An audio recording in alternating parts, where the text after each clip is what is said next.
5. 다부는 나폴레옹 황제의 아락체예프였다. 아락체예프는 겁쟁이가 아니었다.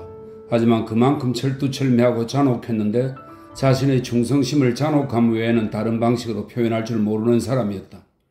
자연이라는 유기체의 늑대가 필요하듯 국가라는 유기체의 메커니즘에는 이런 사람들이 필요하다. 그들이 존재하고 또 그들이 정부 수장의 측근에 있다는 사실이 비록 비합목적인 것처럼 보일지라도 그들은 늘 존재하고 늘 나타나며 국가를 유지해 나간다. 척탄병의 콧수염을 잡아뜯을 만큼 잔인하고 신경쇠약 때문에 위험을 견디지 못하며 교육을 받지 못했고 궁신이 아닌 아락체예프가 어떻게 기사처럼 고결하고 부드러운 성품을 지닌 알렉산드르 옆에서 그토록 강한 힘을 가질 수 있었는지는 오직 그 같은 필요성에 의해서만 설명할 수 있을 뿐이다. 발라쇼프는 농가 흙간에서 나무통에 걸터앉아 문서 작업을 하는 다부 원수를 발견했다. 그는 계산서를 살펴보는 중이었다. 부관이 그 옆에 서 있었다. 더 좋은 거처를 찾을 수 있었으나 다부 원수는 우울할 수 있는 권리를 얻기 위해 일부러 가장 우울한 생활 조건 속에 스스로를 밀어넣는 사람 가운데 하나였다. 그런 사람들은 언제나 서두르고 집요하게 바쁘다. 보다시피 지저분한 흙간의 나무통에 앉아 일하는 내가 어떻게 인생의 행복을 생각할 수 있겠소? 그의 얼굴 표정이 말하고 있었다. 이런 사람들의 주된 만족과 필요는 삶의 생기와 마주쳤을 때 그 생기 앞에 자신의 엄울하고 집요한 활동을 눈에 띄게 하는 데 있다. 발라쇼프를 데려왔을 때 다부에게 그런 만족감이 드러났다. 러시아 장군이 들어오자 그는 더욱더 자기 일에 집중했다. 그는 아름다운 아침과 미라와의 대화에 영향을 받아 생기를 띤 발라쇼프의 얼굴을 안경너머로 힐끔 쳐다보고는 일어서지도 않았고 심지어 꼼짝도 하지 않았다. 오히려 더욱 인상을 썼고 아기의 참 미소를 지었다. 발라쇼프의 얼굴에서 이런 대접이 불러일으킨 불쾌한 인상을 눈치채고 다부는 고개를 들며 무엇이 필요한지 차갑게 물었다. 발라쇼프는 자신이 이런 대접을 받는 것은 다부가 자신이 알렉산드르 황제의 시종무관이고 심지어 나폴레옹 앞에 설 황제의 대리자임을 모르기 때문일 거라 지레짐작하고 서둘러 자신의 관등과 임무를 밝혔다. 하지만 그 예상과는 정반대로 발라쇼프의 말을 들은 다부는 더 엄격하고 거칠어졌다. 당신의 꾸러미는 어디 있소? 그가 말했다. 그것을 내게 주시오. 내가 황제께 보내겠소. 발라쇼프는 황제에게 서한을 직접 전하라는 명령을 받았다고 말했다. 당신네 황제의 명령은 당신네 군대에서나 집행되는 것이고 여기서는 우리가 하라는 대로 해야만 하오. 다부가 말했다. 다부는 마치 자기가 폭력적이라는 사실을 러시아 장군이 더 잘 느끼게 하려는 것처럼 당직을 데려오도록 부관을 보냈다. 발라쇼프는 황제의 편지가 들어있는 꾸러미를 꺼내 뜯어낸 경첩이 삐죽 튀어나온 문짝을 2개의 나무통 위에 얹어 만든 테이블 위에 올려놓았다. 다부가 꾸러미를 집어들고 수신인의 서명을 읽었다. 나에게 경의를 표하든 말든 그것은 전적으로 당신의 권리입니다. 발라쇼프가 말했다. 하지만 나는 영광스럽게도 황제 폐하의 시종무관장이라는 신분으로 당신께 말씀드립니다. 다부는 말없이 그를 헐기 쳐다보았고 발라쇼프의 얼굴에 나타난 흥분과 당혹이 그에게 만족을 준 듯했다. 당신은 응당한 대우를 받을 것이오. 그는 이렇게 말하더니 호주머니에 봉투를 넣고 흙간에서 나갔다. 잠시 후 원수의 부관인 무시오 드 카스트르가 들어와 발라쇼프를 위해 마련된 거처로 데려갔다. 발라쇼프는 그날 그 흙간에서 원수와 함께 나무통 위에 얹은 그 널판지 위에서 식사를 했다. 다음날 다부는 아침 일찍 말을 몰고 나갔다. 그리고 발라쇼프를 처소로 불러 이곳에 계속 머무르다가 명령이 떨어지면 짐을 들고 이동하며 무시오 드 카스트르 외에는 누구와도 이야기하지 말 것을 요청하는 바라고 위용스럽게 말했다. 고독과 지루함 그리고 바로 얼마 전까지만 해도 권부의 환경을 겪은 후인 터라 특히나 예민하게 느껴지는 자신의 종속감과 하찮음에 대한 자각 속에 나흘을 보낸 후 그리고 원수의 짐짝들 그리고 전 지역을 점령한 프랑스 군대와 함께 몇 차례 이동한 후에야 발라쇼프는 프랑스군에 점령된 빌라로 나흘 전에 자신이 떠나온 바로 그 관문까지 오게 되었다. 다음날 황제의 시종 무슈 드 투리엔 백작이 발라쇼프를 찾아왔고 아련을 허락한다는 나폴레옹 황제의 전가를 전달했다. 나흘 전에 발라쇼프를 인도에 이끌고 간 바로 그 저택 옆에 프레오브라젠스키 연대의 보초병들이 서 있었지만 이제는 가슴께를 열어젖힌 파란 군복을 입고 덜 모자를 쓴 프랑스군 척탄병 2명과 경기병 호위대 창기병이 서 있었다. 그리고 부관들, 시동들, 장군들로 이루어진 눈부신 수행단 일행이 형광 계단 옆의 성마용 말과 나폴레옹의 마벨루크인 루스탕 주위에서, 이 마멜루크인 루스탕은 1254년부터 1811년까지 이집트를 장악하여 권력을 유지한 용병 군대를 말하는데요. 원래 체르케스의 노예들로 구성된 부대라고 합니다. 마멜루크인 루스탕 주위에서 나폴레옹이 나오기를 기다렸다. 나폴레옹은 알렉산드르가 발라쇼프를 파견했던 빌라의 바로 그 저택에서 발라쇼프를 맞이했다. 6. 궁중의 장중함이 익숙한 발라쇼프였지만 나폴레옹 황제가 거처하는 궁전의 사치스러움과 호화스러움은 그를 깜짝 놀라게 했다. 튀렌 백작은 많은 장군들, 시종들, 폴란드의 대지주들이 대기하고 있는 대응접실로 그를 안내했다. 많은 사람들이 발라쇼프가 러시아 황제의 궁전에서 본 사람들이었다. 뒤로크가 다가와, 이 뒤로크는 프랑스의 장군으로 이탈리아, 이집트 원정에 참여한 인물이라고 합니다. 뒤로크가 다가와 나폴레옹 황제가 산책 나가기 전에 러시아 장군을 접견할 것이라고 말했다. 몇 분을 기다리자 당직 시종이 대응접실로 들어와 발라쇼프에게 정중히 인사하고 자신을 따라오라고 말했다. 발라쇼프는 소응접실로 들어갔다. 그 응접실의 문 하나는 러시아 황제가 그를 파견했던 바로 그 집무실로 통했다. 발라쇼프는 2분 정도 기다리며 서 있었다. 문 뒤에서 분주한 발소리들이 들렸다. 두 쪽으로 된 문이 빠르게 열리고 모든 것이 숨을 죽였고 집무실로부터 다른 굳건하고 단호한 발소리가 울렸다. 나폴레옹이었다. 지금 막 승마를 하러 나가기 위해 몸치장을 마친 참이었다. 그는 파란 제복을 입고 둥근 배까지 내려오는 하얀 조끼가 드러나도록 앞서퍼를 열고 있었다. 또 짧은 다리의 살찐 허벅지가 꽉 낄 정도로 하얀 사슴 가죽 바지를 입고 무릎까지 올라오는 기병용 부츠를 신었다. 짧은 머리는 분명 이제 막 빗질 한 듯 보였으나 넓은 이마 한가운데에 머리카락 한 가닥이 흘러내려와 있었다. 피둥피둥한 하얀 목덜미가 제복의 검은 옷기 때문에 유난히 두드러져 보였다. 그에게서 오도 콜로니 향수 냄새가 풍겼다. 턱이 튀어나온 나이보다 젊어 보이는 살찐 얼굴에 자애롭고 위풍당당한 황제다운 환영의 표정이 나타나 있었다. 그는 고개를 살짝 뒤로 젖힌 채 빠르게 몸을 흔들며 걸어 나왔다. 넓고 살찐 어깨, 자신도 어쩔 도리 없이 앞으로 불쑥 내민 배와 가슴의 뚱뚱하고 짝닮아간 체구는 시중을 받으며 활기차게 살아가는 40대 남자들의 위풍당당하고 위엄있는 풍채였다. 게다가 그는 기분이 최상인 듯 보였다. 그는 발라쇼프의 깊게 숙인 정중한 인사에 고개를 끄덕여 답하고는 그에게 다가와서 자기 시간의 매분을 소중히 여기는 사람처럼, 그리고 할 말을 미리 준비할 만큼 겸양한 사람이 아니라 자기는 항상 말을 잘하고 또 필요한 말을 한다고 확신하는 사람처럼 곧바로 말하기 시작했다. 안녕하시오 장군, 그가 말했다. 당신이 가져온 알렉산드르 황제의 편지를 받았소. 그리고 당신을 만나게 되어 매우 기뻐. 그는 커다란 눈으로 발라쇼프의 얼굴을 헐깃 쳐다보고 이내 그의 옆을 바라보았다. 분명 그는 발라쇼프라는 인물에 조금도 흥미를 느끼지 못하는 것 같았다. 그가 흥미를 느끼는 것은 오직 그의 마음속에서 일어나는 것뿐인 듯 했다. 그의 외부에 존재하는 모든 것은 그에게 의미가 없었다. 그가 보기에 세상의 모든 것은 오로지 그의 의지에 달려있기 때문이었다. 난 전쟁을 바라지 않고 또 바란 적도 없어, 그가 말했다.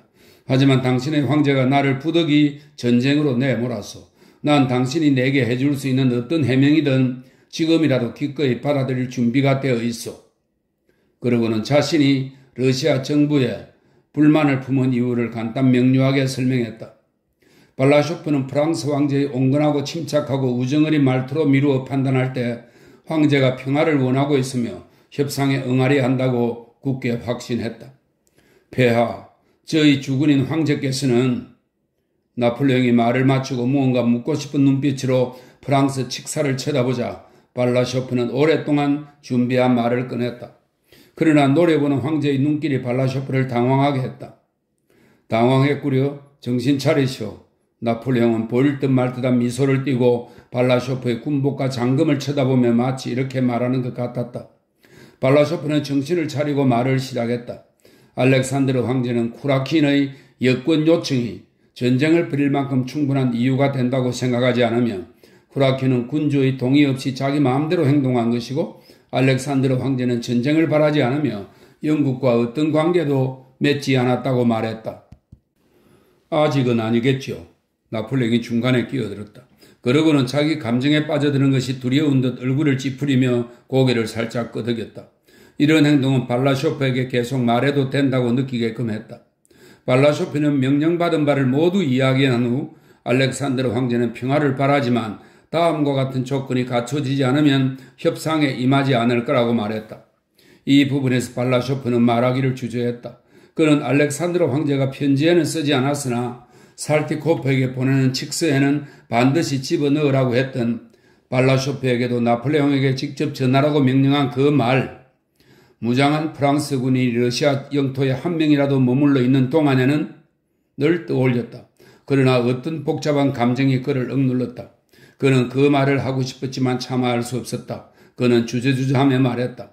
단 프랑스 군대가 내만강 너머로 철수한다는 조건 하에서라고. 이 당시 내만강은 러시아와 폴란드의 국경이었습니다. 내만강 너머로 철수한다는 조건 하에서라고 나폴레옹은 발라쇼프가 마지막 말을 할 때 곤혹스러워하는 것을 눈치챘다. 나폴레옹의 얼굴이 한 차례씩 누겼고 왼쪽 장단지가 규칙적으로 떨렸다. 나폴레옹은 자리에서 움직이지 않은 채 아까보다 한층 높고 서두르는 목소리로 말하기 시작했다.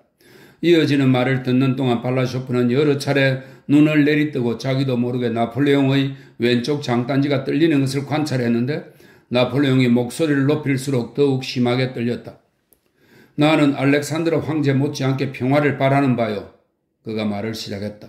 나야말로 지난 18개월 동안 평화를 얻기 위해 무엇이든 하고 있지 않소. 난 18개월 동안 해명을 기다렸소. 그런데 협상을 시작하기 위해 나에게 도대체 무엇을 요구하는 것이오? 그는 얼굴을 찌푸린 채 조그맣고 하얀 통통한 손으로 무언가 묻는 듯한 몸짓을 열정적으로 해 보이며 말했다. 내만강 너머로 군대를 철수시키는 것입니다, 폐하. 발라쇼프가 말했다. 내만강 너머로? 나폴레옹이 같은 말을 반복했다. 그러니까 지금 당신들은 우리가 내만강 너머로 철수하기를 원하는 것이요? 겨우 내만강 너머로? 나폴레옹은 발라쇼프를 똑바로 쳐다보며 같은 말을 또다시 반복했다. 발라쇼프는 정중하게 고개를 숙였다. 포메라니아에서 철수하라는 4달 전의 요구 대신 이제 저들은 단지 내만강 너머로만 철수하라고 요구하고 있다.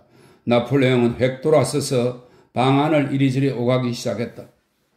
당신들은 협상을 시작하기 위해 내게 내만강 너머로 군대를 철수시킬 것을 요구하고 있어. 하지만 당신들은 2달 전에는 지금과 똑같이 오데르강과 비스와강 너머로 철수해달라고 요구했어. 그럼에도 불구하고 당신들은 협상하는 데 동의하고 있어. 그는 말없이 방 한쪽에서 다른 쪽으로 갔다가 다시 발라쇼프 맞은편에 멈춰섰다. 그의 얼굴은 특유의 엄격한 표정으로 돌처럼 굳어버린 듯 했고 왼쪽 다리는 조금 전보다 더욱 빠르게 떨렸다. 나폴레옹 자신도 왼쪽 장단지가 떨리는 것을 알고 있었다. 그는 훗날 내 왼쪽 장단지의 떨림은 위대한 징후다라고 말했다.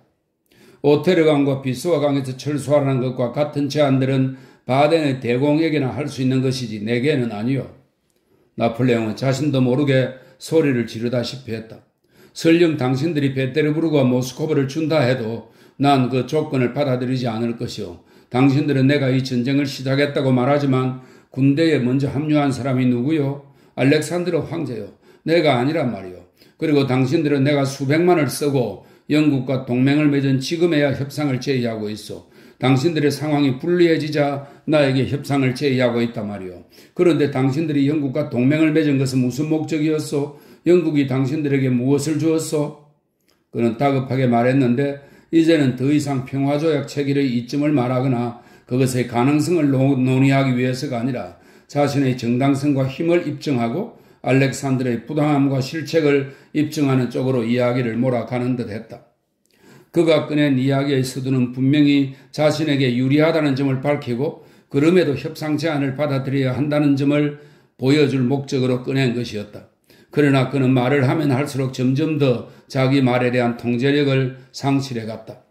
이제 그가 이야기하는 목적은 오로지 자신을 높이고 알렉산드르를 모욕하는 것, 즉 만남을 시작할 때 발라쇼프가 결코 원하지 않았던 그것이었다. 당신들은 튀르크인들과 평화조약을 체결했다고 하던데요. 발라쇼프는 긍정하는 뜻으로 고개를 끄덕였다. 평화조약이 체결되었습니다. 그가 입을 열었지만 나폴레옹은 그가 말하도록 두지 않았다. 그는 자기 혼자만 말해야 하는 것처럼 보였고 그래서 응석바지 사람들이 그처럼 익숙해져 있는 웅변조와 짜증스러움이 섞인 말을 계속했다. 그래서 난 당신들이 몰다비아와 발라키아도 손에 넣지 않고 튀르크인들과 평화조약을 체결한 것을 알고 있어. 나라면 예전에 당신의 군주에게 핀란드를 선사했던 것과 마찬가지로 이 지방도 선물했을 것이요. 그렇소. 그는 계속 말했다. 난 약속을 했으니 알렉산드르 황제에게 몰다비아와 발라키아를 주었을 거요. 하지만 그는 이제 그 아름다운 지방들을 갖지 못할 겁니다. 어쩌면 그는 그 지방들을 자신의 제국에 병합시킬 수도 있었을 것이고 보트니아 만에서 도나우강 하구에 이르기까지 러시아를 확장하여 자신의 통치에 넣을 수도 있었을 것이요. 예카테리나 대제도 그 이상은 하지 못했을 거요. 나폴레옹이 말했다. 그는 점점 더 열을 올리면서 방안을 거닐며 틸지트에서 알렉산드르에게 했던 것과 거의 똑같은 말을 발라쇼프에게 되풀이했다. 그는 이 모든 것을 내 우정으로 얻을 수 있었을 텐데, 얼마나 훌륭한 통치가 되었을까? 얼마나 훌륭한 통치가 되었을까? 그는 같은 말을 몇 차례 반복했고 걸음을 멈추더니 호주머니에서 금제 코담배갑을 꺼내 코로 탐욕스럽게 빨아들였다. 알렉산드르 황제의 통치가 얼마나 훌륭하게 되었을까? 나폴레옹은 유감스러워하는 눈길로 발라쇼프를 쳐다보았다. 그리고 발라쇼프가 무엇인가를 언급하려 하자 다시 서둘러 그의 말을 가로막았다. 그는 나의 우중에서 발견하지 못하는 그러한 것을 바라고 구한다 말이오? 나폴레옹은 영문을 모르겠다는 듯 어깨를 으쓱하며 말했다. 아니지. 그는 자기 주위를 나의 적들로 둘러싸이게 하는 것을 더 낫다고 생각했어. 대체 그들이 누구요? 그가 계속해서 말했다. 그는 슈타인, 아른펠트, 비칭게로데, 베니 히센을 불러들였어. 슈타인은 조국에서 추방된 배신자이고 아른펠트는 방탕자의 모사꾼이고 빈칭게로데는 도망친 프랑스 국민이요. 베네히센은 다른 자들보다는 좀 더 군인답지만 역시 무능력한 자요. 그 자는 1807년에 아무것도 해내지 못했고 분명 알렉산드르 황제에게 끔찍한 기억들을 불러일으킬 거요. 정말 그 자들이 유능하다고 칩시다. 그럼 그들을 활용할 수도 있을 겁니다. 그는 계속해서 말했다. 그의 말은 그가 생각하기에 마찬가지인 그의 정당성이나 힘을 보여주는 끊임없이 떠오르는 생각들을 간신히 따라잡는 것 같았다. 하지만 실상은 그렇지 못하오. 그러니까 그들은 전쟁을 위해서도 평화를 위해서도 쓸모가 없소. 바르클라이는 그 자들 모두보다 능력이 있다고 하지만 나는 그가 세웠던 초기의 작전들로 판단해 볼 때 그렇다고 말할 수 없소. 그런데 도대체 그들은 무엇을 하고 있어? 그 궁정 신하들이 전부 뭘 하고 있느냐 말이요? 풀이 안건을 내놓으면 이 풀은 프로이센의 장관을 역임한 인물인데요. 그 뒤에 프로이센의 총리가 되기도 했습니다. 풀이 안건을 내놓으면 아른펠트가 반박하고 베니센이 검토하지만 행동하도록 부름받은 바르클라이는 무엇을 결심해야 할지 모르고 그 와중에도 시간은 흘러가고 바그라티온 한 사람만 군인다우니요. 그 사람은 어리석지만 경험과 좋은 눈과 결단력을 갖추었소. 그리고 당신의 젊은 군주는 그 형편없는 무리 속에서 무슨 역할을 하고 있소? 그들은 그의 명예를 훼손하고 지금 벌어지는 모든 일의 책임을 그에게 전가하고 있소. 군주는 자신이 사령관일 때만 군대에 있어야 하오. 그는 말했다. 그는 이 말을 직접 군주를 향한 도전으로 던지는 듯 했다. 나폴레옹은 알렉산드르 황제가 사령관이 되고 싶어 한다는 것을 알고 있었다. 전쟁이 시작되고 벌써 일주일이 지났소. 그리고 당신들은 빌라를 방어하지 못했소. 당신들은 둘로 쪼개진 채 폴란드에서 쫓겨났소. 당신네 군대는 투덜거리고 있소. 그와 정반대입니다, 폐하. 발라쇼프는 자신이 들었던 것을 가까스로 기억해내고 불꽃놀이 같은 그 말들을 힘겹게 따라잡으며 말했다. 군대는 열의로 불타고 있습니다. 난 다 알고 있어. 나폴레옹이 그의 말을 가로챘다. 전부 다 안단 말이오. 나는 당신들의 대대수를 나의 대대수만큼이나 정확히 알고 있어. 당신들은 병력이 채 20만도 안 되지만 내게는 그 2배가 넘는 병력이 있어. 맹세하오. 나폴레옹은 자기의 맹세가 어떤 의미도 가질 수 없다는 것을 잊은 채 말했다. 맹세하는데 비스와강 이편에는 나의 병력이 53만 명이요. 튀르크인들은 당신들에게 별 도움이 되지 않습니다. 왜냐하면 아무짝에도 쓸모가 없으니까. 당신들과 평화조약을 맺은 후 그들은 이를 입증했소. 스웨덴인, 그들의 운명은 미친 왕들의 비지배자들이 되는 것이요. 그들은 왕이 미치자 왕을 갈아치우고 다른 사람, 즉 베르나도트를 택했소. 그러자 그 자도 곧 미쳐버렸는데, 왜냐하면 스웨덴이라면 미친 사람만이 러시아와 동맹을 맺을 수 있기 때문이요. 나폴레옹은 저기에 찬 선웃음을 짓고 나서 다시 담배갑을 코로 가져갔다. 발라쇼프는 나폴레옹이 한 말들에 일일이 반박하고 싶었고 또 반박할 거리도 있었다. 그래서 끊임없이 무언가 말하고 싶어하는 사람의 몸짓을 했지만 나폴레옹은 이를 제지했다. 예를 들어 스웨덴인들이 미쳤다는 말에 반대하여 발라쇼프는 러시아가 스웨덴의 우방으로 남아있는 한 스웨덴은 섬이라고 말하고 싶었다. 그러나 나폴레옹은 발라쇼프의 목소리가 묻힐 정도로 화가 나서 소리를 질렀다. 나폴레옹은 스스로에게 자신의 정당성을 입증하기 위해 말하고 또 계속 말할 수밖에 없는 초조 상태에 빠져 있었다. 발라쇼프는 괴로웠다. 그는 사자로서 위신을 잃을까 두려웠고 반박할 필요성을 느꼈다. 그러나 한 명의 인간으로서는 그는 이유 없는 분노로 실성한 것처럼 보이는 나폴레옹에게 정신적인 위축감을 느끼기도 했다. 그는 지금 나폴레옹이 한 모든 말에 아무 의미도 없다는 것과 냉정을 되찾으면 스스로 그 말을 부끄러워하리라는 것을 알았다. 발라쇼프는 눈을 내리뜨고 나폴레옹의 뚱뚱한 다리가 움직이는 것을 지켜보며 그의 눈길을 피하려고 했었다. 그래, 당신들의 동맹자들은 내가 신경 쓸 것 같소? 나폴레옹이 말했다. 내게도 동맹자들이 있어. 바로 폴란드인들이요. 그들은 8만 명인데 사자처럼 싸우고 있어. 이제 그들은 20만 명이 될 거요. 그러고는 뻔한 거짓말을 했는데 이 말을 했다는 것과 또 발라쇼프가 운명에 순종하는 자세로 말없이 자기 앞에 서 있는 것에 더욱 화가 치밀었는지 그는 획 돌아서서 발라쇼프의 얼굴 쪽으로 바짝 다가가 하얀 두 손을 힘차게 빠르게 움직이며 그의 소리 지르다시피 했다. 알아두시오. 만약 당신들이 프로이센을 동조시켜 나와 대적하도록 하면 알아두시오. 난 그 나라를 유럽 지도에서 지워버리겠소. 그는 저기로 일그러진 창백해진 얼굴을 하고 조그만 한 손으로 다른 손을 열정적으로 내리치며 말했다. 그렇소. 난 당신들을 더비나강 저편으로, 드네프르강 저편으로 몰아내고 유럽이 죄악과 누님으로 파괴했던 그 장벽을 다시 세울 것이요. 그렇소. 바로 이것이 당신들에게 일어날 일이고 바로 이것이 당신들이 나를 멀리해서 얻게 되는 것들이요. 그는 이렇게 말하고는 살찐 어깨를 움찔움찔 떨면서 말없이 방안을 몇 차례 왔다 갔다 했다. 그는 조끼 주머니에 담배갑을 넣었다가 다시 꺼내 몇 차례 코에 갖다 대고는 발라쇼프를 마주보고 섰다. 그는 침묵하며 발라쇼프의 눈을 조롱하듯 똑바로 잠시 쳐다보더니 조용한 목소리로 말했다. 당신네 군주는 참으로 훌륭한 통치를 펼칠 수도 있었을 텐데. 발라쇼프는 반박할 필요를 느껴 러시아 입장에서 볼 때 상황이 그렇게 암울하지는 않다고 말했다. 나폴레옹은 침묵하며 그를 비웃듯이 계속 쳐다보았다. 그의 말을 듣고 있지 않은 듯 했다. 발라쇼프는 러시아에선 사람들이 전쟁에서 온갖 좋은 것들을 기대하고 있다고 말했다. 나폴레옹은 마치 난 그렇게 말하는 것이 당신의 의무라는 걸 알고 있어. 그러나 당신 자신도 그것을 믿지 않고 있어. 당신은 나에게 설득당한 것이오. 하고 말하듯 관대한 척하며 고개를 끄덕였다. 발라쇼프가 말을 끝내자 나폴레옹은 다시 담배갑을 꺼냈고 냄새를 맡은 후 다시 신호인 양 한 발로 마룻바닥을 2번 탁탁 찼다. 문이 열렸다. 정중하게 허리를 굽힌 시종이 황제에게 모자와 장갑을 건넸고 다른 시종이 손수건을 건넸다. 나폴레옹은 그들에게 눈길도 주지 않은 채 발라쇼프를 돌아보았다. 내 이름으로 알렉산드르 황제에게 확실히 말해주시오. 그가 모자를 잡아들며 말했다. 나는 예전과 다름없이 그에게 충실하오. 나는 그를 완벽하게 알 뿐 아니라 그의 뛰어난 자질을 매우 높이 평가하고 있어. 난 당신을 더 이상 붙잡아두지 않겠소, 장군. 당신은 군주에게 보내는 내 편지를 받게 될 것이오. 그런 다음 나폴레옹은 재빨리 문 쪽으로 향했다.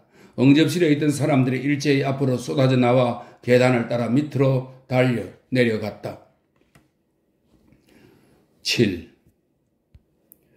나폴레옹이 한껏 분노를 터뜨리며 할 말을 다 한 후, 그리고 당신을 더 이상 붙잡아두지 않겠소, 장군. 당신은 군주에게 보내는 내 편지를 받게 될 것이오. 라고 건조하게 말한 후 발라쇼프는 나폴레옹이 더 이상 자신을 보고 싶어 하지 않을 뿐더러 자신을 만나지 않으려 애쓸 거라고 확신했다. 자신은 모욕을 당한 사자이며 중요한 사실인데 그가 꼴사납게 흥분하는 것을 지켜본 목격자이니 말이다. 그러나 발라쇼프는 자신도 놀랍게 그날 뒤로 그를 통해 황제의 식탁에 초대를 받았다. 만찬에는 베시에르, 콜랭쿠르, 베르티에가 참석했다. 이 사람들은 모두 프랑스의 장군이나 정치가들입니다. 나폴레옹의 유쾌하고 다정한 표정으로 발라쇼프를 맞이했다. 그에게는 아침의 감정 폭발에 대한 부끄러움이나 자책의 표정이 없었을 뿐 아니라 반대로 발라쇼프의 기운을 복돋으려고 애썼다. 이미 오래전부터 나폴레옹의 신념 속에는 자신이 실수할 수 있다는 가능성이 아예 존재하지 않는 것처럼 보였고 그의 생각 속에는 자신이 행한 것들은 모두 선한 것처럼 보였는데 왜냐하면 그것이 선악의 개념에 부합해서가 아니라 그것을 행한 것이 바로 그였기 때문인 것처럼 보였다. 황제는 말을 타고 빌라를 돌아본 후에 기분이 매우 좋았다. 이 산책에서 빌라의 군중은 환호하며 그를 맞았다. 그가 지나가는 거리의 모든 창문에는 양탄자 깃발, 그의 이름 머리끝자루로 만든 모노그램이 내걸려 있었고 폴란드의 귀부인들은 그를 환영하며 수건을 흔들었다. 나폴레옹은 만찬 동안 발라쇼프를 옆에 앉히고 다정하게 대했을 뿐 아니라 발라쇼프를 자신의 궁정 신하들 중 하나로 자신의 계획에 공감하고 자신의 성공에 틀림없이 기뻐해야만 할 사람인 것처럼 대했다. 다른 이야기를 하던 가운데 나폴레옹은 모스크바에 관한 이야기를 꺼내며 발라쇼프에게 러시아의 수도에 대해 묻기 시작했다. 이는 마치 호기심 많은 여행자가 자신이 방문하려는 새로운 지역에 대해 묻는 것 같았고 뿐만 아니라 마치 발라쇼프가 러시아인으로 틀림없이 그 호기심에 흐뭇해할 거라고 확신하는 듯했다. 모스크바는 주민이 얼마나 되고 주택은 얼마나 되고 모스크바가 성스러운 도시로 불린다는 것이 사실이요? 모스크바에 교회가 몇 개나 있어? 그가 물었다. 그리고 200개 넘는 교회가 있다는 발라쇼프의 대답에 그는 이렇게 물었다. 무엇 때문에 교회가 그렇도록 많은 거요? 러시아인들은 신앙심이 매우 깊습니다. 발라쇼프가 말했다. 하지만 수도원과 교회가 많은 것은 언제나 국민의 후진성을 보여주는 징후인 법이요. 나폴레옹은 자신의 견해에 대한 평가를 구하기 위해 콜랭쿠르를 바라보며 말했다. 발라쇼프는 정중하게 프랑스 황제의 의견에 동의하지 않았다. 각 나라마다 고유의 풍습이 있는 법이죠. 그가 말했다. 그러나 이제 유럽 어디에도 더 이상 그와 같은 것은 없소. 나폴레옹이 말했다. 폐하께 용서를 구합니다만 발라쇼프가 말했다. 러시아 외에도 교회와 수도원이 많은 곳으로는 스페인이 있습니다.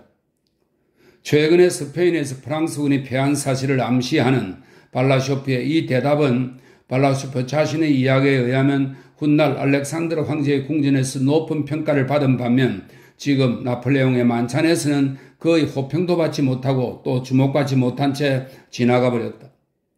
원수들의 무심하고 어리둥절한 얼굴들을 보면 분명 그들은 발라쇼프의 의조가 암시하는 재담이 이 말 속 어디에 있는지 전혀 이해하지 못하는 듯 했다. 설령 그런 게 있었다 해도 우리는 이해를 못했어. 아니면 그것이 전혀 재치 있는 것이 아니었거나 라고 원수들의 표정은 말하고 있었다. 이 대답이 그처럼 그의 평가를 받지 못하자 나폴레옹은 아예 그 말에 신경 쓰지 않고 발라쇼프에게 이곳에서 모스크바로 향하는 직선 도로변에 어떤 도시들이 있느냐고 순박하게 묻기까지 했다. 만찬 내내 경계심을 늦추지 않던 발라쇼프는 모든 길은 로마로 통한다는 격언이 있듯 모든 길은 모스크바로 통한다고 많은 길이 있다고 그 중에는 카를 12세가 택한 폴타바로 가는 길도 있다고 대답했다. 발라쇼프는 이 성공적인 답변에 만족하여 자기도 모르게 얼굴이 붉어졌다.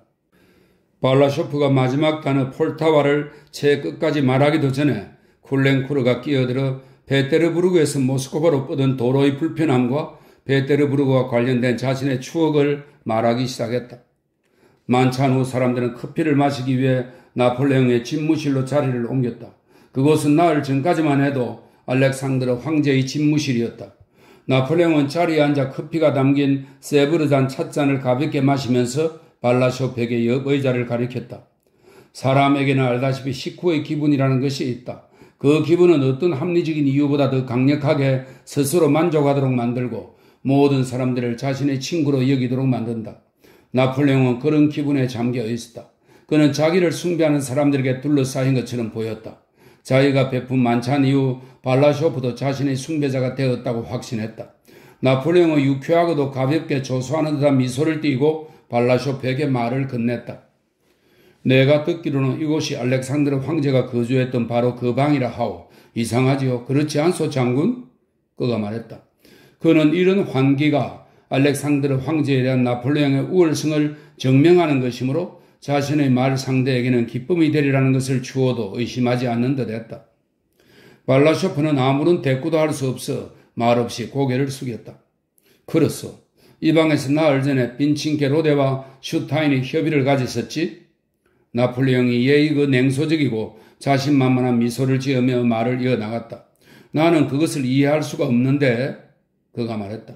그것은 알렉산드르 황제가 개인적으로 나의 적들을 모두 가까이 했다는 점이요. 난 그 점을 이해할 수 없어. 그는 내가 똑같이 행동할 수 있다는 것을 생각지 않았을까요? 그가 발라쇼프에게 질문하며 돌아보았다. 분명히 그 기억은 아침에 일어났던 분노, 아직 그의 내부에 생생하게 남아있는 분노의 잔재 속으로 그를 다시 밀어넣는 것 같았다. 나도 똑같이 하리라는 것을 그에게 알려주시오. 나폴레옹은 일어나 한 손으로 자신의 찻잔을 밀치며 말했다. 난 독일에서 그의 친족들, 즉 뷰르텐베르크 공국, 바덴 공국, 바이마르 공국의 인간들을 쫓아낼 것이오. 그래서 난 그들을 쫓아낼 겁니다. 그에게 러시아에 그들을 위한 은신처를 준비해 두라고 하시오. 발라쇼프는 고개를 숙였다. 작별을 구하며 물러나고 싶지만 자신에게 하는 말이니 듣지 않을 수 없어 다만 듣고 있을 뿐이라는 점을 표정으로 드러냈다. 하지만 나폴레옹은 눈치채지 못했다. 그는 발라쇼프를 적의 사자로서가 아니라 그에게 전적으로 충성하고 자신의 이전 주인이 당하는 지옥을 마땅히 기뻐해야 할 사람으로 대했다. 그런데 알렉산드르 황제는 왜 군대의 지휘를 떠맡은 거요? 무엇 때문이요? 전쟁은 나의 전문 분야요. 그의 일은 통치하는 것이지 군대를 통솔하는 것이 아니요. 그는 무엇 때문에 그런 책임을 떠맡은 거요? 나폴레옹은 다시 담뱃갑을 집어들었고 말없이 방안을 몇 차례 오가다가 갑자기 발라쇼프에게 다가갔다. 가벼운 미소를 띤 채 그는 마치 발라쇼프에게 중요할 뿐 아니라 기쁜 일이라도 하는 듯이 너무도 자신만만하고 재빠르고 소탈하게 40살인 러시아 장군의 얼굴 쪽으로 손을 올렸고 입술만 씌인 것 웃으며 그의 귀를 잡고 가볍게 잡아당겼다. 황제에게 귀를 잡히는 것은 프랑스 궁정에서 가장 큰 영예이자 은총으로 여겨졌다.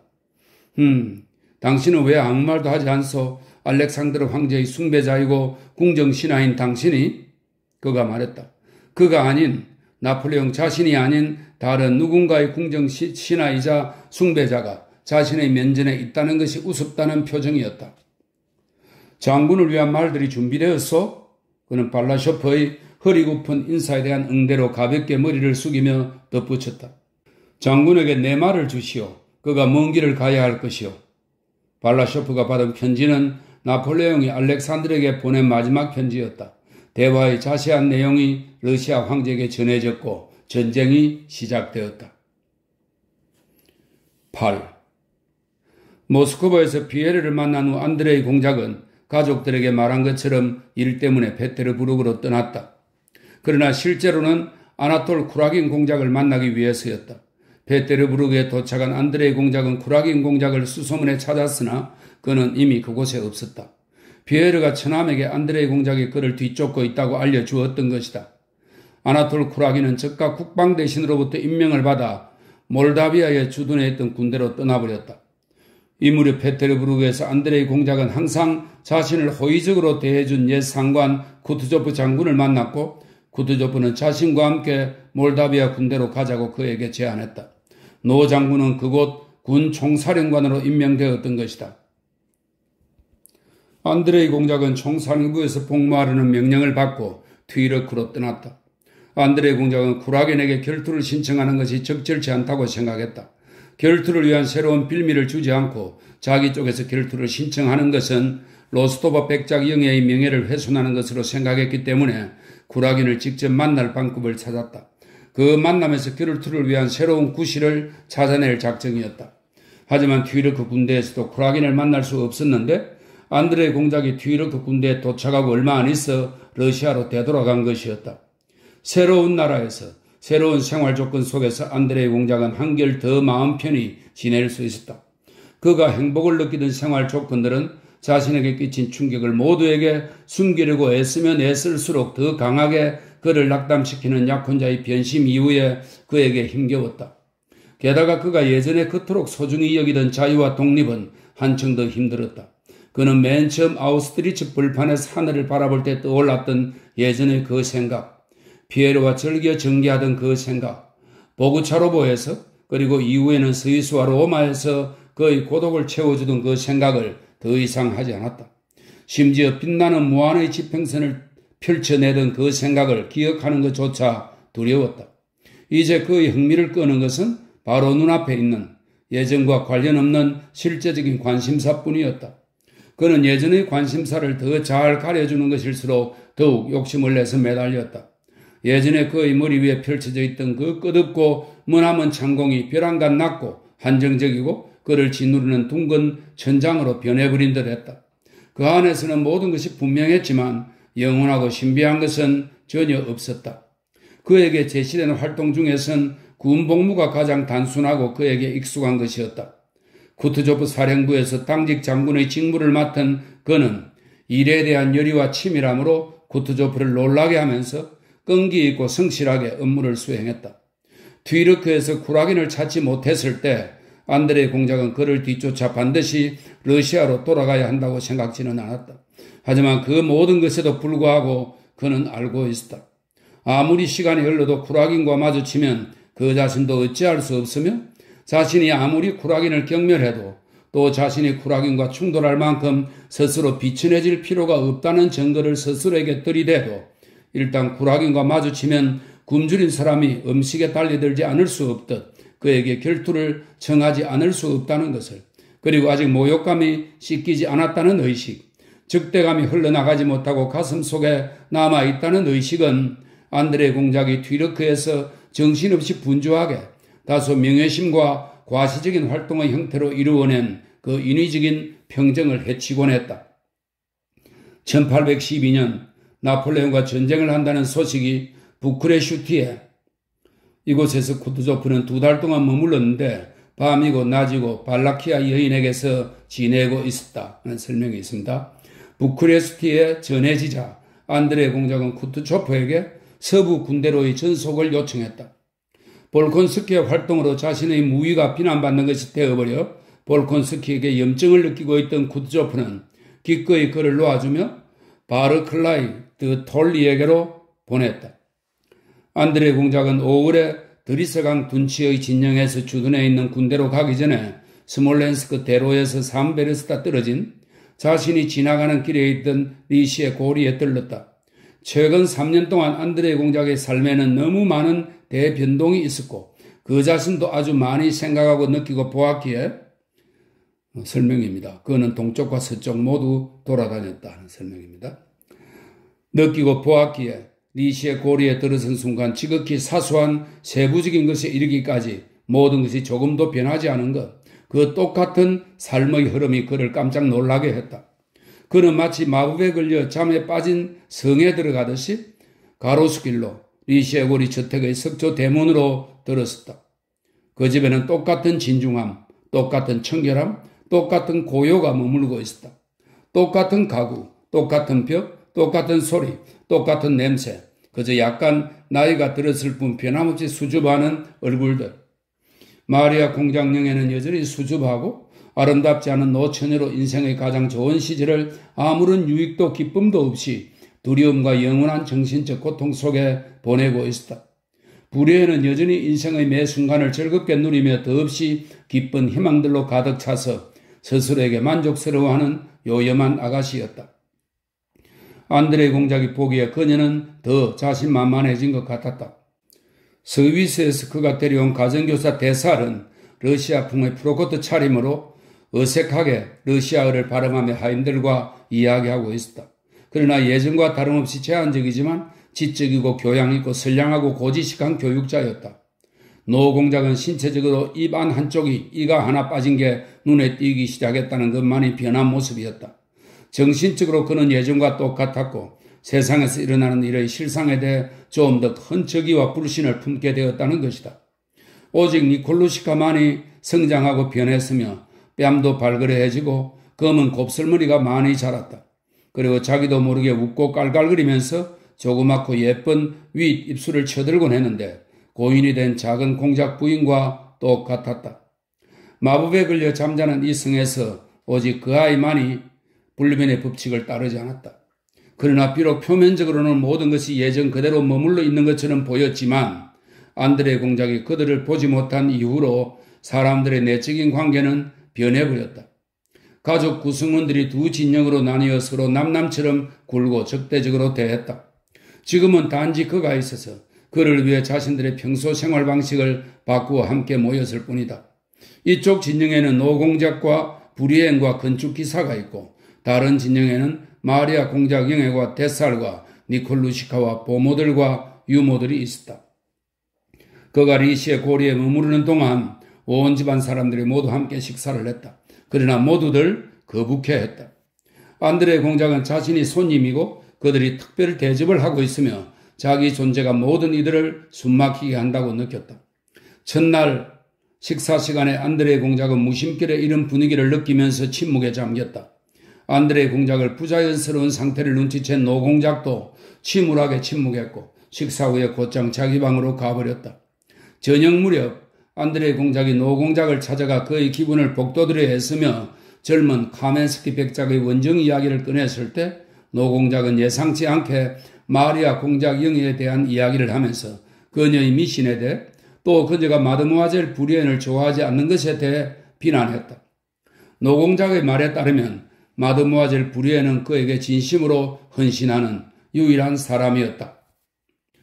노 공작은 만약 자신이 병들면 그것은 마리아 공작 영의 탓이라고, 그녀가 일부러 자기를 괴롭히며 신경을 건드린다고, 그녀가 응석을 받아주며 어리석은 말로 어린 니콜라이 공작을 망쳐놓는다고 말했다. 노 공작은 자신이 딸을 괴롭히고 있으며 그녀의 삶이 매우 고달프다는 것을 잘 알았고 또한 그녀를 괴롭히지 않을 수 없다는 것, 그녀가 그런 대접을 받아 마땅하다는 것도 알았다. 왜 안드레 공작은 이걸 보면서도 누이에 대해 한마디도 하지 않는 거지? 노 공작은 생각했다.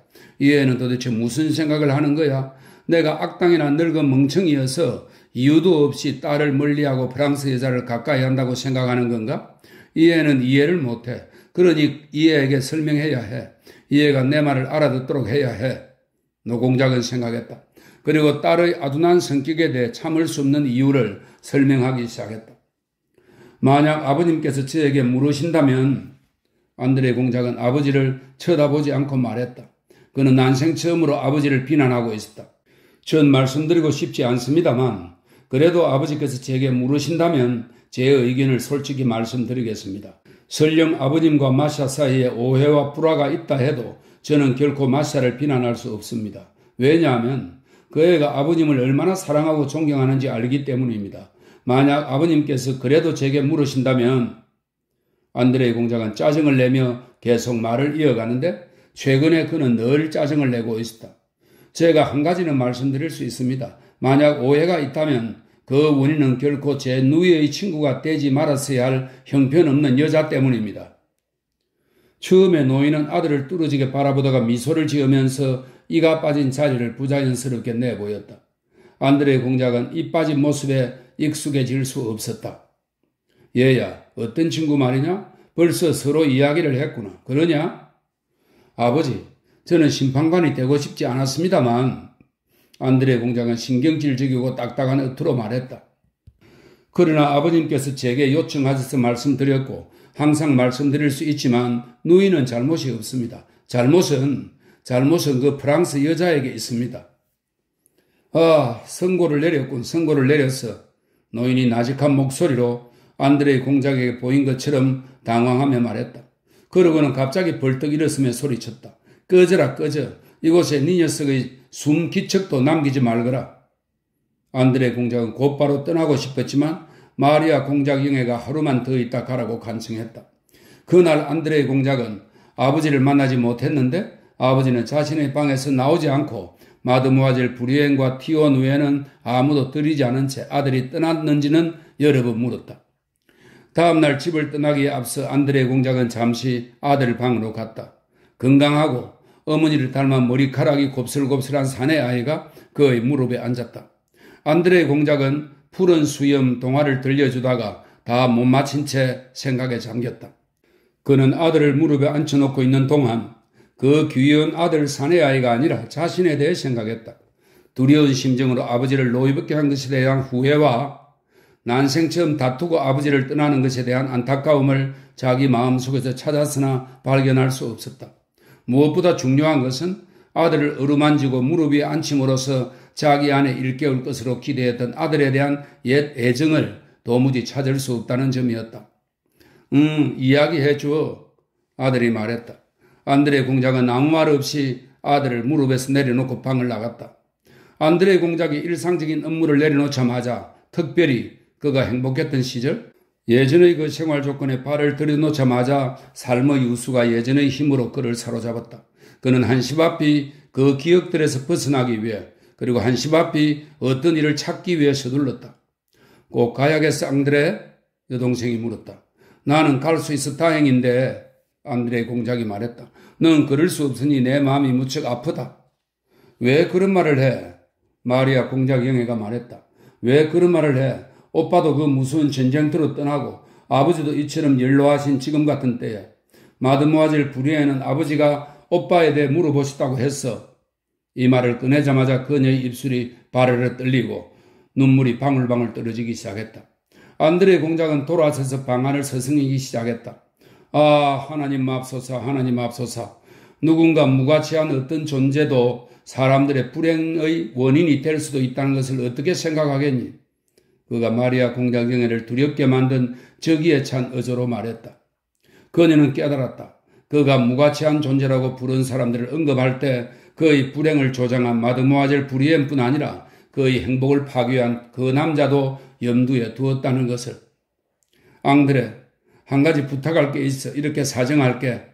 그녀는 그의 팔꿈치를 살짝 건드리며 눈물이 고인 반짝이는 눈으로 그를 바라보고 말했다. 난 오빠를 이해해. 마리아 공작 영애는 눈을 아래로 떨어뜨렸다. 사람들이 고통을 만든다고 생각하지 마. 사람들은 그분의 도구일 뿐이야. 그녀는 안드레 공작의 머리보다 조금 더 높은 곳에 있는 초상화가 걸린 익숙한 곳을 확신에 찬 시선으로 바라보았다. 고통은 사람들이 아니라 그분이 보내시는 거야. 사람들은 그분의 도구이고 그분은 아무 잘못이 없어. 만약 오빠가 보기에 누군가가 오빠에게 잘못을 저질렀다면 그것을 잊고 용서해. 우리에게 누군가를 벌할 권리가 없어. 그러면 오빠도 용서하는 행복을 깨닫게 될 거야. 만약 내가 여자라면 그렇게 할 거다. 말이. 그건 여성의 미덕이지. 하지만 남자는 잊어버리거나 용서해서는 안 되고 또 그렇게 할 수도 없어. 그는 말했다. 이 순간까지만 해도 그는 쿨하긴을 생각하지 않았는데 갑자기 씻기지 않은 분노가 가슴속에 확 치밀어 올랐다. 동생이 지금 나에게 그를 용서하라고 설득하는 거라면 그것은 곧 내가 오래전에 그를 벌했어야 했다는 뜻이야. 그는 생각했다. 그러고는 마리아 공작 영애에게 더 이상 대꾸하지 않은 채 이제는 군대에 있는 구라긴과 만나게 될 때의 그 기쁘고도 저기에 찬 순간을 떠올리기 시작했다. 마리아 공작 영애는 오빠에게 하루만 더 기다려보라며 사정했고 안드레가 화해하지 않고 떠나면 아버지가 얼마나 불행해야 할지 자신은 안다고 말했다. 그러나 안드레의 공작은 조만간 군대에서 다시 돌아올 것이고 반드시 아버지에게 편지를 쓸 것이며 지금은 계속 머물수록 이 불화가 더욱 커질 것이라고 대답했다. 잘가 앙드레, 불행은 하나님으로부터 온다는 것과 사람들은 결코 잘못이 없다는 것을 기억해. 이것이 그가 누이와 헤어질 때 그녀에게 들은 마지막 말이었다. 그러니까 그렇게 될 수밖에 없어. 안드레 공장은 리시의 고리 저택의 가로수길을 벗어나며 생각했다. 저 애는 저 죄 없는 가련한 존재는 정신 나간 노인네의 먹잇감으로 남는구나. 노인네는 당신이 잘못한 것을 느끼면서도 바꾸지 못하고 있어. 아들 녀석은 성장하며 삶을 즐기고 있지만 그애도 인생을 살면서 다른 모든 사람처럼 속고 또 속이겠지. 난 군대로 가고 있는 중인데 왜지? 나 자신도 몰라. 그리고 내가 경미라는 인간에게 나를 죽이고 조롱할 기회를 주기 위해 그런 자를 만나고 싶어하고 있어. 삶의 여건들은 예전과 똑같았다. 그러나 예전에는 그 모든 것들이 서로 긴밀하게 엮여 있었던 데 반해 지금은 산산이 흩어져 있었다. 일군의 무의미한 현상들이 아무 연관 없이 안드레의 공작 앞에 잇따라 나타났다.